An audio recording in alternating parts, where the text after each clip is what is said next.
সেটি হলো আমরা কিছু হইলে আমাদের পুলিশকে দায়ী করি, এবং যদি আপনারা একেবারে বাস্তব চিত্র যদি আপনারা ফিল্ড থেকে নেন, এটা নিতে হবে। কথা বললেই শুধু হবে না, আপনাকে যেতে হবে তাদের কাছে। আমি দেখিনি আমার এই জীবনে, আমি যত দেশ বিদেশ ঘুরেছি এবং কাজ করার সময়, সরকারে থাকাকালীন সময়, এত মানে অবহেলিত পুলিশ আপনি কোথাও পাবেন না।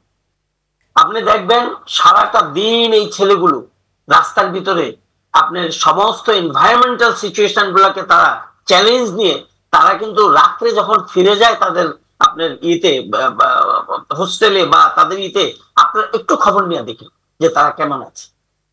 এক। দুই নম্বর কথা হলো যে আপনার এই যে আজকে ফুটপাতের উপরে যে আপনার পুলিশ বক্স করছে, এটা তো লজ্জার বিষয়। এটা লজ্জা কেন? এটা পুলিশকে আমরা দায়ী করবো কেন? পুলিশ যদি জায়গা না দেওয়া হয় তাদেরকে, তাইলে তারা তো আপনার কোন রকমে তাদের ডিউটি করার জন্য সেখানে আমরা আপনারা করছেন। আমরা কয়েকদিন আগে আপনার ঢাকা আপনার chamber of commerce and industries এর একটা সেমিনারে আমরা ছিলাম, আমারও একটা বক্তব্য ছিল।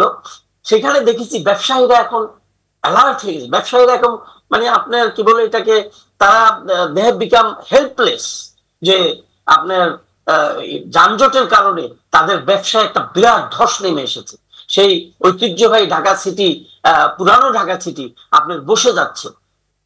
এই দুই কথাগুলা বলার পিছনে একটাই বলছি, যতগুলা কথা এতক্ষণ শুনলেন আপনারা, আপনারা লক্ষ্য করবেন কেমন জানি একটা হতাশা, কেমন জানি একটা অবাস্তবতা, কেমন জানি একটা কমিটমেন্টের অভাব। এগুলো নিয়েই আমি আর আপনি এই যে আজকের কথাগুলো বলছি না, এটা ভুলে যাবে কালকার থেকে আবার। এই জন্য আমি মনে করি যারা নাকি এখানে এখন চাকরি করছেন আছেন, এই যে তাদেরকে বলবো যে আপনারা এই সকল কথার থেকে জিস্ট গুলো নিয়ে আপনারা সরকারের কাছে পৌঁছান।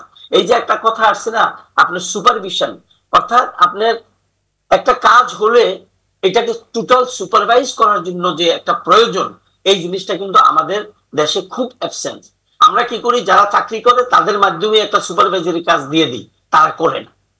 আমি মনে করি যে আমাদের পুলিশকে যথাযথ মর্যাদা দিয়ে তাদেরকে দায়িত্ব পালনের জন্য তাদেরকে সেই সুযোগ করে দিতে হবে।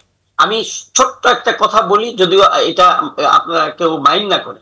আমি একদিন 10 নম্বর গোলচক্করের এখানে ইফতারের আগে দাঁড়িয়েছি। আপনার ইফতারে ওই ইয়ার থেকে কতগুলা সিঙ্গারা আবার কি নিচে পড়ে গেল, তাই দেখলাম উঠালো। আমি বললাম যে ভাই এটা আপনার কি ইফতারি দিবেন? বলে না, এগুলো পুলিশ দিয়ে দিবে। এই যে একটা অবহেলা, এই যে তাদের প্রতি একটা আপনারা তাদের কাছ থেকে বেটার সার্ভিস আশা করতে পারেন না।